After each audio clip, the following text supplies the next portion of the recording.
Well, yes, Colorado is among the winners in the Pac-12 on National Signing Day, but they're not the only one.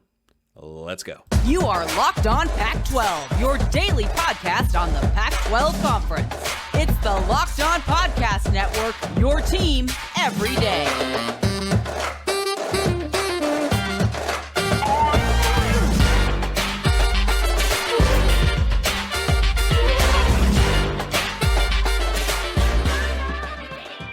Welcome, everybody, post-National Signing Day, to another episode of Locked On Pac-12. I'm your host, Spencer McLaughlin. Thank you so much for making this your first listen or your first view of the day. Part of the Locked On Podcast Network, your number one source to stay up to date with our beloved Conference of Champions, which is why, if you haven't already and you want to stay up to date with all the latest breaking news in the conference, like, comment, subscribe wherever you listen to or watch this show, which today is brought to you by FanDuel Sportsbook, official sportsbook of Locked On. Make every moment more. Visit FanDuel.com/LockedOn today to get started. Richie Bradshaw joining me here because some ASU news to talk about here on the show as well. But Richie, the host of Locked On Sun Devils, I do want to talk about Colorado here for just a moment. And this may sound strange, but I'm telling you what, recruiting is not getting more normal. It seems to just be getting more and more weird.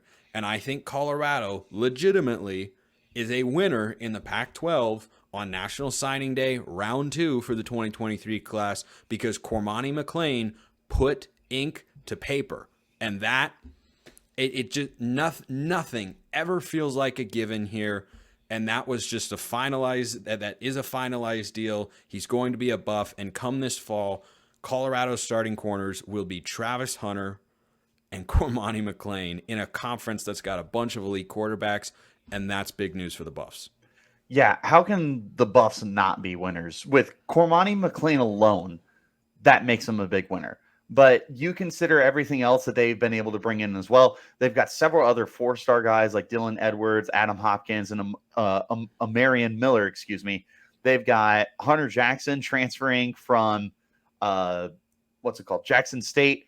The Shadur Sanders is probably also going to be transferring. I don't think he's official yet, but there are so many great moves that the Buffs are making right now. And I know that if you're a Buffaloes fan and you're a student in Boulder, that this is just something that the program has never seen before. And it has got everyone so excited for the future. And if Deion Sanders is able to prove that he can coach with the big dogs and not just at HBCUs and whatnot, like there is so much potential for Colorado to become one of the better schools in the Pac-12. But again, Cormani McClain by himself would have made this a winning class. But everything else that they brought in as well is so big. And one of the things that you mentioned to me off air before we got started here was it's so hard to buy in until you have pen to paper, because so many people can decommit and recommit and go to other places and stuff like that. But Cormani's inked. He is going to be a Buffalo for at least 1 year unless he transfers after and is a one and done. But right now, how are you supposed to throw on this team is my biggest question. I mean, there are a lot of great receivers. There are a lot of great quarterbacks in the Pac-12, but that's why I think this is so notable. The Buffs defense, I mean, their offense was dreadful as well in 2022, but with Sanders and a couple other players in there, it should at least be improved with Sanders leading the way at the quarterback position. But defensively, they were atrocious. It was easy to throw on them. It was easy to run on them. And these are not just improved players from last year that they're bringing in comparatively, but these are high-level players that literally any team in the Pac-12 would want to have. Travis Hunter, any team in the country, frankly. I mean, Travis Hunter was considering Georgia, and he's with Deion. Yep. And Cormani McClain was looking at Miami, who won the ACC recruiting battle this year, and he's going to Deion instead. And I think getting that finalized, again, is, that was expected, but you didn't have sometimes not being overly newsworthy or not having a big piece of news is great news as a fan. That's just general rule of thumb. Sometimes that's a really good thing because news can go in either direction here. But Colorado definitely one of the winners from yesterday just on that alone. But Richie, the other big one I think pretty clearly was Arizona State, landing Jaden Rashada, who we talked about all week here on the show, and John Garcia said, yeah, it kind of seems like ASU's in the best spot. That came to fruition. I do imagine there were other schools going after him. Cal was interested, dating back to his original recruitment. I imagine Washington was trying to get into that mix. Would be pretty surprised if they did not. But ASU ultimately emerges here. Richie, what was your reaction to Jaden Rashada choosing the Sun Devils? I'll tell you what. Yesterday for National Signing Day, I planned on taking a day off from the podcast. I was going to do a YouTube live, and that was it. But then I woke up, and I think I got to be awake for about 20 minutes before my phone was blowing up that Jaden Rashada had committed. And at that point, I'm like, there's no way I can't do a podcast about this. So we had to hop on. I did my instant reactions. I'm not going to lie. There are so many things to talk about with Rashada, not just as a player, but what he's going to do for recruiting moving forward. When you land a premium player like that, like he is such a high 4-star that he was almost a 5-star recruit. In fact, I think at the beginning he was a 5 at one. He was a 5 at one point in time. It came down to 4. That stuff. It's so weird how that stuff moves around and such. The bottom line, don't get caught up in that. What you need to know is he is a high-level recruit, and there's a reason that he was coveted by a number of big-time programs in the country. Yep, he was looking at Miami. He was at Florida before that unraveled, and that's a whole can of worms. And then TCU was looking at him, and Cal was looking at him. Like there was a lot of suitors for Jaden Rashada. And I know that on my podcast, Locked On Sun Devils, when I was talking about it, it was one of those things where I was like, look, it's really cool, and like it would be amazing if we got him. But right now, the biggest thing is just knowing that we're bringing those guys in for recruiting trips and like just getting in their ear and starting to pave the road. But you got him in the first year of Kenny Dillingham. It has been 66 days.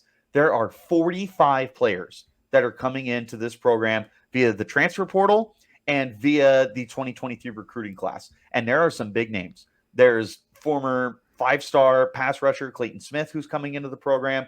Now you've got Jaden Rashada. Like, there's a lot of great things going on right now for the team.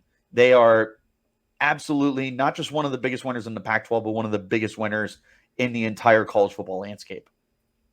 Yeah, I think that's completely accurate, and they've made some other nice additions as well. I think down the line, I don't know if he's an immediate starter, but Bram Walden from Oregon, he was a guy who I had my eye on when he was in Eugene as someone who could be a contributor at some point in time on the offensive line. And of course, we all know you got to build in the trenches or things are not going to go very, very well for you. But Arizona State bringing in a lot of players. But those weren't the only two programs that had good days. A couple programs had sort of iffy days that I want to talk about. And then a couple programs, well, let's just say it's not all sunshine and rainbows at this point in time. We'll tell you which schools those are after we tell you about FanDuel. We're excited about our new sports betting partner for Locked On because they're the #1 sports book in America, that being FanDuel. And if you're new to FanDuel, that's even better. They have so many great features that make betting on sports fun and easy. Download FanDuel so you can bet Super Bowl 57 with a no-sweat first bet. You'll get up to $3,000 back in bonus bets if your first bet doesn't win. So join FanDuel today at FanDuel.com/lockedon to claim your no-sweat first bet on Super Bowl 57. That's FanDuel.com/lockedon. Really easy to use as well. Remarkably simple, great interface, everything that you need to get your gambling fix. Make every moment more with FanDuel, official sportsbook partner of the NFL. Okay, so two programs in the Pac-12, Richie, that had up and down signing days yesterday. Oregon and USC. Now, Oregon misses on Nicholas Harbor, who's a 5-star athlete, probably projects as a tight end, could play edge, could play I mean, he plays football. Yeah, he plays football. It's a good way of looking at it. His comps athletically are Isaiah Simmons defensively and Kyle Pitts offensively. And he's also a guy who aspires to be an Olympian track athlete.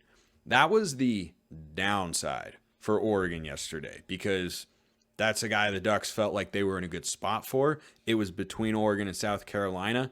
He ends up choosing the Gamecocks and Shane Beamer, who did just have a really solid season, particularly at the end of the year. But Oregon misses on Nicholas Harbor, disappointing. But then they snag Roderick Pleasant, 4-star corner, one of the fastest players in the country, also a track guy, and he's going to the Ducks and chose them over USC. And it was not supposed to go down that way. It looked like everything was trending towards USC, and then Oregon kind of came in at the last moment and kind of swooped them away, it seems. And I think that USC fans, I've seen a lot of mixed reactions and whatnot. First of all, the reactions for every fan base, and you've seen this or I've seen it at least with Nicholas Harbor as well. When a kid is going to potentially choose your school but ends up going elsewhere, it's always, didn't want him, didn't need him, we're fine, we're better without him.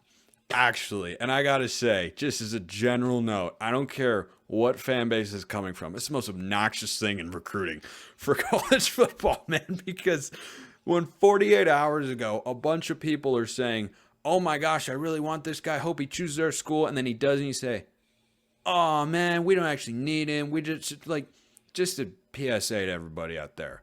Don't do that. Don't be that guy. Don't be that guy or girl or fan or whoever. Just don't do that. But so Oregon and USC have some give and take there, because Oregon, for the second straight year, actually, has happened with Jaleel Florence last year, beats out USC for a 4-star corner from the state of California. And in that SoCal area, Jaleel Florence was a guy who played a good amount as a true freshman and has a lot of upside for the Ducks coming into this season as well.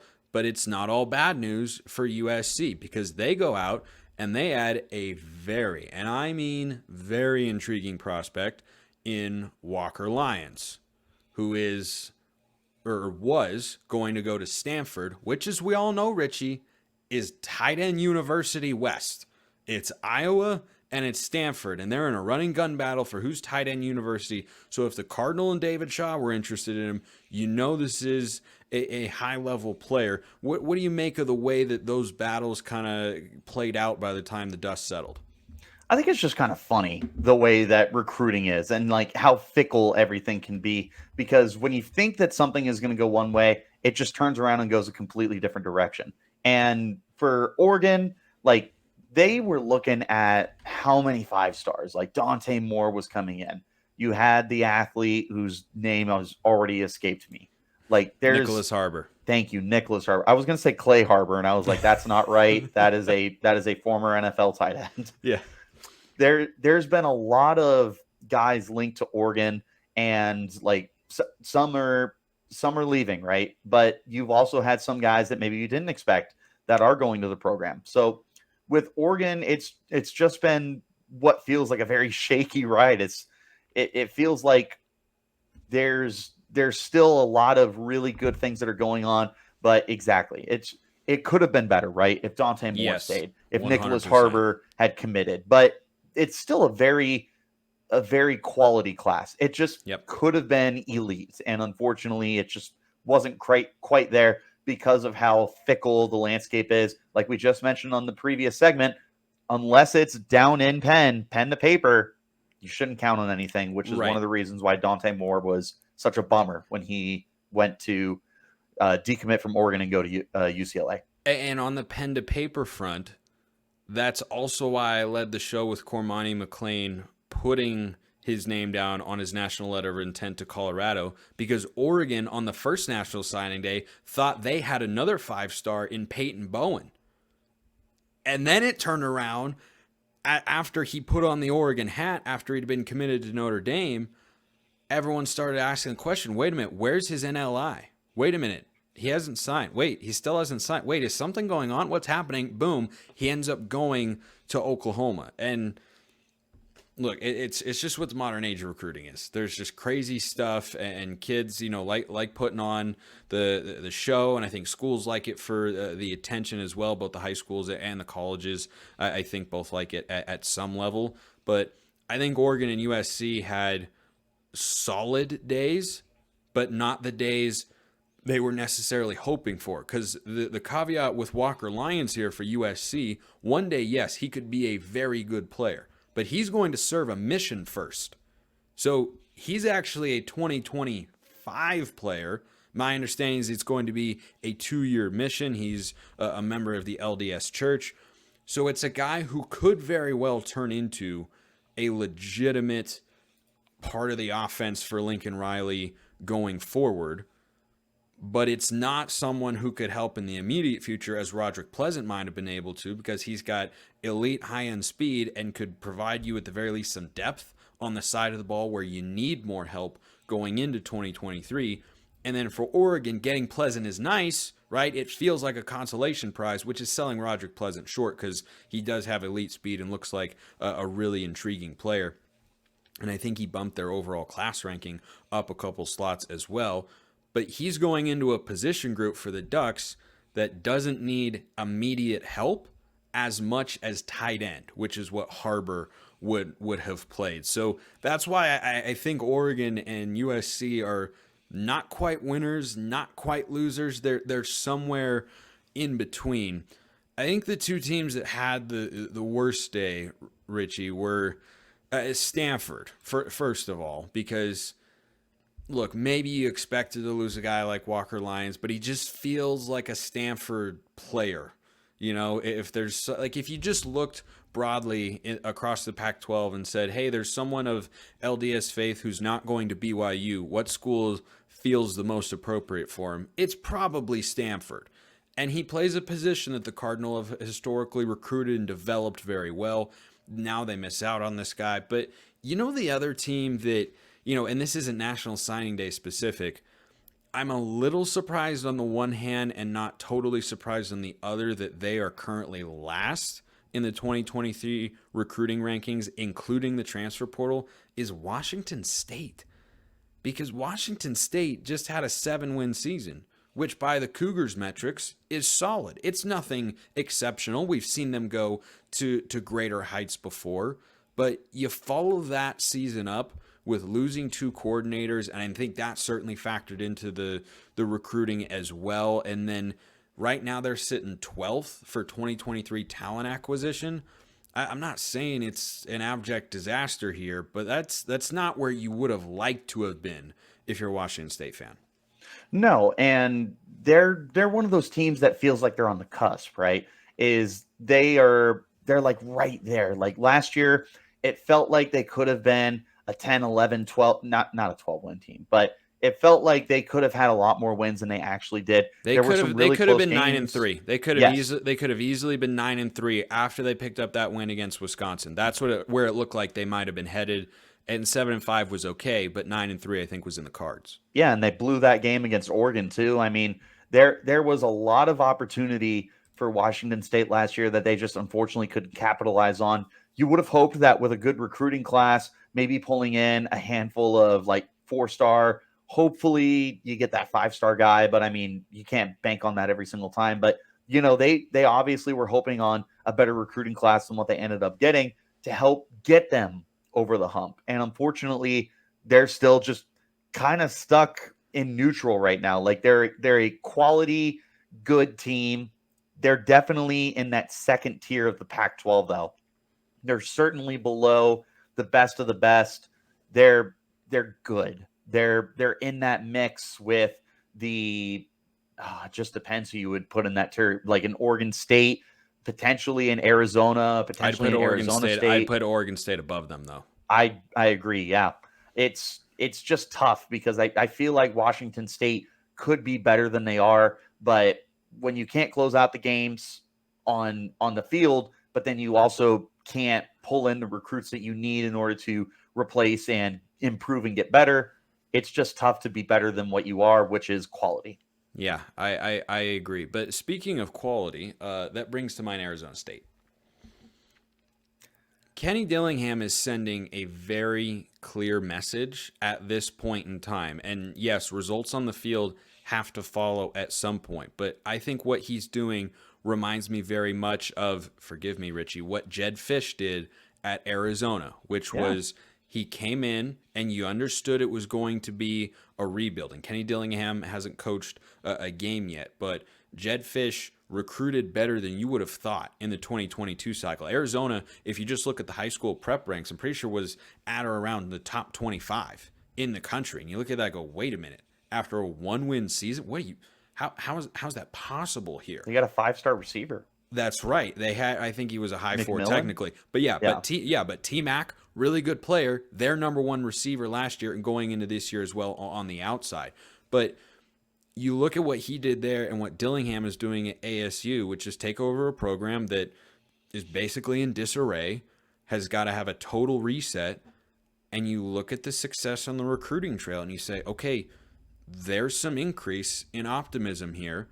And then that took another step forward with Jaden Rashada coming on board, because Rashada is indicative of the caliber of player, specifically the quarterback position, that Kenny Dillingham can recruit. You saw that when he was at Oregon. He had Dante Moore going there. He leaves. Dante Moore goes elsewhere. Now he goes to Arizona State, and Jaden Rashada goes there. So this is a guy who's connecting with young players and is connecting with the quarterback position specifically, which is good for a guy who's on the offensive side of the ball. I think he's sending a very clear message of, you hired me to fix this situation, and we are making every effort and delivering some early results on that front. Yep. He came in the first day of his press conference. He said he wanted to activate the Valley. That got trending. That became a hashtag. That became associated with everything Arizona State Sun Devils football moving forward. He clearly has been hell-bent on turning this program around in a hurry. He has attacked the transfer portal in ways that a lot of teams in the college football landscape just haven't done to the extent that Arizona State is. There are 25 transfers, Spencer, that are coming into Arizona State. 25. They have the number 10 transfer class. They went from, seriously, there was a point in time with Herm Edwards where they had 5 recruits for 2023. They were outside of the top 100. 100. They were, I'm pretty sure in 2022, for that recruiting cycle, they were, I'm going to look it up. I'm pretty sure it was like 102nd. Yeah, they were that bad. Since 103rd. Yep. 103rd in the prep ranks, 56th overall when you factor in the portal. Neither is acceptable. Neither. And you look at what Dillingham has done, and you went from 103rd.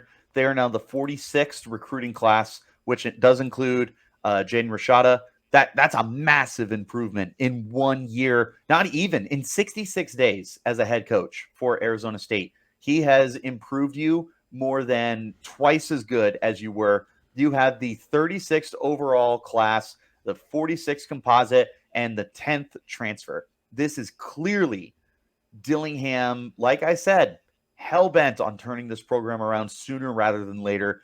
The next step for him, obviously, is going to be actually coaching that talent, because he could be this like far out example. So he could be Nick Saban or he could be Kevin Sumlin. Like, he needs to be able to coach up the kids too, not just be able to recruit them. Because Kevin Sumlin, when he was at A&M, had no problem bringing in 5-star guys. Kyle Allen, Christian Kirk, Travion Henderson, Dalen Mack. They brought in so many talented players and got nothing out of them, Spencer.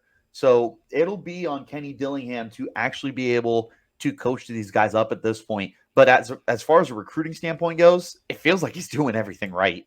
And now they've got guys lined up for next year. They got their first 2024 commit last night. They've got 3 guys that are coming in for visits over the next few months, which includes the number 1 edge rusher in the upcoming class.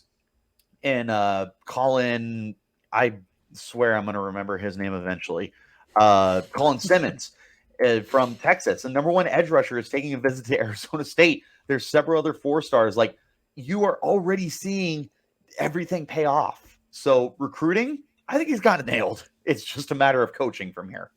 Yeah, but recruiting, as they say, lifeblood of your program. And if you don't recruit at the very least a higher level than what ASU was at this time 365 days ago, then building up is just going to be increasingly difficult. Richie Bradshaw is the host of Locked On Sun Devils, Monday through Friday on YouTube, wherever you listen to your podcasts, as is this show as well. As you all know, Richie, thank you so much for coming on, and I'm happy for you, my friend, that ASU is on the up and up at this point in time. Good thing for the Pac-12, by the way. Once the LA schools leave, you got to have as many elite programs as you can. And boy, right now, I would pick Colorado and Arizona State as teams that can put themselves kind of in the top half of the remaining 10 teams that aren't currently there. So I think they're doing a lot of things right now. Thanks, Richie. They're doing a great job recruiting. Like we said, it's just going to be a matter of coaching. It's hard not to get excited for both of these programs.